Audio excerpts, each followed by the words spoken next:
Morning students, welcome to scholars public school Jaora.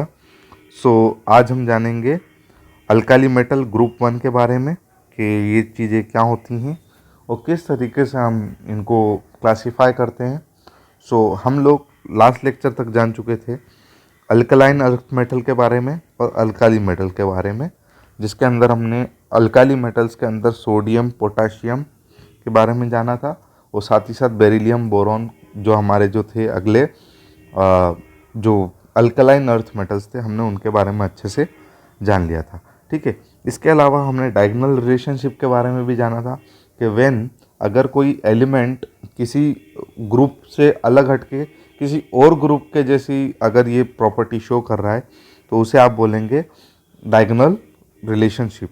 ठीक है, diagonal relationship के बारे में हमने इस तरीके से जाना था। आज हम जानेंगे group one element alkali metals के बारे में। Alkali metals are show regular trends in their physical and chemical property with the increasing atomic number, the atomic physical and the chemical properties of alkali metals are below. तो पहले हम जानेंगे physical properties और chemical properties के बारे में। First of all, electronic configuration. All the alkali metals have one valence electron ns1 outside the noble gas core. The loosely s electron in the outermost valence shell of this element make them the most electropositive metal.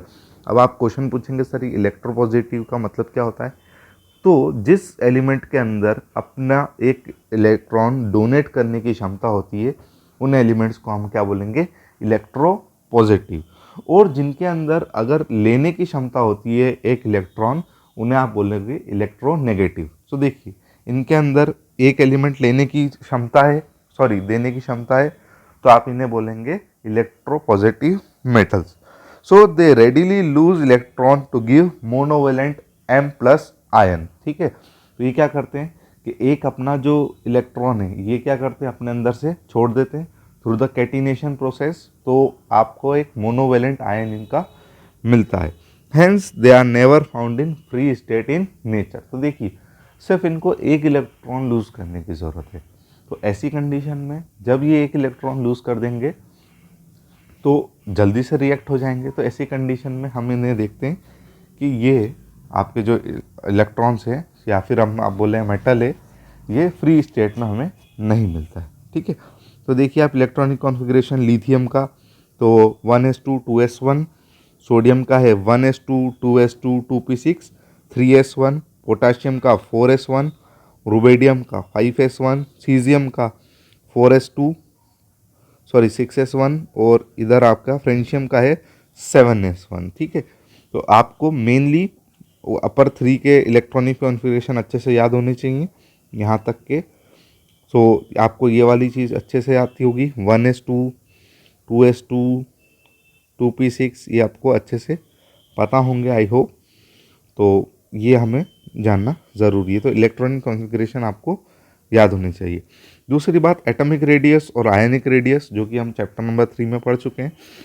The alkali metals have a largest size in particular period of the periodic table. तो period आप जानते हैं यानी कि जो horizontal, तो सबसे ज़्यादा साइज़ किन की होती है? अल्काली मेटल्स की सबसे ज़्यादा साइज़ होती है। Increasing the atomic number the atom become larger, the monovalent ion are smaller than the parent atom. तो आपको ये पता ही है कि मान लीजिए ये आपका एक बड़ा एटम है और इसके अंदर से एक छोटा सा एटम बाहर आ गया जिसे आप आयन बोलते हैं, जो कि पॉजिटिव या नेगेटिव दोनों में से कुछ एक हो सकता है। ये आपका क्या कहलाएगा? ये आपका पेरेंट एटम कहलाएगा। कौन सा एटम कहलाएगा? ये पेरेंट एटम कहलाएगा और ये आपका आयन कहलाएगा। तो ये हमेशा छोटा ही होगा इससे। ठीक है, तो इससे हम क्या समझेंगे कि आयनिक रेडियस और जो आपकी एक और है एटॉमिक रेडियस, ये डाउन टू द ग्रुप क्या होंगी? इंक्रीज होंगी। यानी कि आप देखिए, इसका एक एग्जांपल हम देखेंगे। ये देखिए हमारे पास टेबल है, तो यहाँ देखिए आपकी मेटालिक रेडियस क्या हो रही है? बढ़ रही है। देखिए 152 186 274 227 248 265, तो क्या हो रही है? डाउन टू द ग्रुप हम चल रहे हैं, तो ये क्या हो रही है? इंक्रीज हो रही है।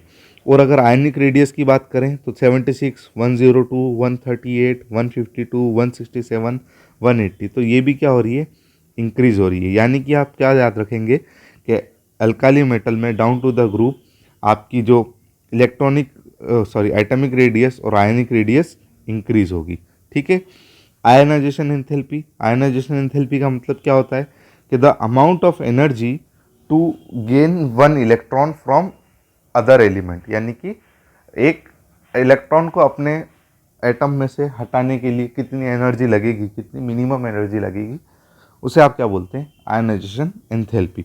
सो the ionization enthalpy of alkali metal are considerably low and decrease down to the group lithium and caesium. क्योंकि देखिए एक इलेक्ट्रॉन है तो एक इलेक्ट्रॉन को निकालने में आपको इतनी ज़्यादा एनर्जी की नीड नहीं पड़ेगी। ठीक है। और न्यूक्लियर चार्ज भी इसके अंदर ज़्यादा नहीं होगा। हाइड्रेशन एंथैल्पी का मतलब क्या होता है, हाइड्रेशन एंथैल्पी यानी कि एक इलेक्ट्रॉन गेन करने के लिए जितनी एनर्जी चाहिए वो। So hydration enthalpy of alkali metal ion decrease with increase in ionic sizes. तो देखिए आयंस के अंदर ही आपको आपकी हाइड्रेशन एंथैल्पी मिलेगी। ठीक है।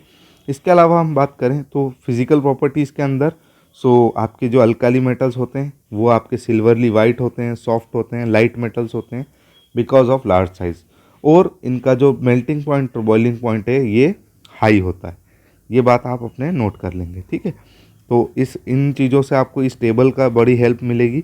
तो आपको पहली बात एटॉमिक मास आपको याद होना चाहिए सभी का, इलेक्ट्रॉनिक कॉन्फ़िगरेशन आपको अच्छे से समझ में आ जाना चाहिए। देखिए आयनाइजेशन एंथैल्पी, देखिए डाउन टू द ग्रुप क्या हो रही है, डिक्रीज हो रही है। ठीक है। हाइड्रेशन एंथैल्पी क्या हो रही है, ये भी डिक्रीज हो रही है। ठीक है। इसके अलावा आप मेटेलिक रेडियस और आयनिक रेडियस भी आपको अच्छे से समझ में आ गई होगी। और अगर हम बात करें आयनिक रेडियस की तो down to the group increase हो रही है। अब मेल्टिंग पॉइंट और बॉइलिंग पॉइंट, तो देखिए डाउन टू द ग्रुप ये क्या हो रहे हैं, डिक्रीज हो रहे हैं, मेल्टिंग पॉइंट और बॉइलिंग पॉइंट। ठीक है। अब अगर हम बात करें केमिकल प्रॉपर्टीज़ की, the alkali metals are highly reactive due to their large sizes and low ionization enthalpy. तो इस वजह से क्या होंगे, ये आपके एटम की साइज़ बहुत ज़्यादा बड़ी है और आपकी आयनाइजेशन एंथैल्पी भी बहुत कम है। इस कारण से ये रिएक्शन बहुत ज़्यादा करते हैं। तो सबसे पहली बात, ये रिएक्ट करेंगे एयर के साथ, तो ये एयर वाला सबसे हमारे लिए ज़्यादा इम्पोर्टेंट है। तो एयर के साथ रिएक्शन करेंगे तो आप ध्यान रखेंगे, ये बनाएंगे एक तो ऑक्साइड्स, एक बनाएंगे ये सुपर ऑक्साइड्स, और एक बनाएंगे ये पर ऑक्साइड्स। ठीक है।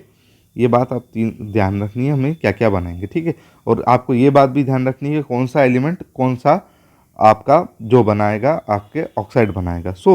The alkali metal tarnish in dry air due to formation of their oxide which turns react with moisture from to form hydroxide. तो क्या करेंगे, आपके जो अल्काली मेटल से ये ड्राई एयर में क्या हो जाएंगे, ब्लास्ट हो सकते हैं। ऐसी कंडीशन में क्या करेंगे हम, ये इनको हम क्या करेंगे, मॉइस्चर से थोड़ा सा जैसे ये कांटेक्ट में आएंगे तो ये क्या करेंगे, हाइड्रोक्साइड बना लेंगे। यानी कि हाइड्रोजन और ऑक्सीजन मिलके क्या बना लेंगे, आपके हाइड्रोक्साइड्स। ठीक है। दे बर्न विगरसली इन ऑक्सीजन फॉर्मिंग ऑक्साइड। देखिए लिथियम क्या बनाएगा, मोनोऑक्साइड बनाएगा, यानी कि सिंपल एक ऑक्साइड बना लेगा। सोडियम क्या बनाएगा, पर ऑक्साइड बनाएगा। ये बात आपको ध्यान रखनी है। और other metal to form super oxide. तो सुपर ऑक्साइड यानी कि O2 minus is a ion stable in the presence of large catenation, आपका पोटेशियम, रुबिडियम और सीजियम। तो देखिए आपका जो लिथियम है ये O2 के साथ क्या बना रहा है, सिंपल सा आप देख रहे हैं यहाँ पर ऑक्साइड बना रहा है। ठीक है। Lithium 2O। ठीक है। और यहाँ पर इसको बैलेंस कर दिया गया है इक्वेशन को। अगर हम बात करें सोडियम आपका, तो सोडियम परऑक्साइड बना रहा है।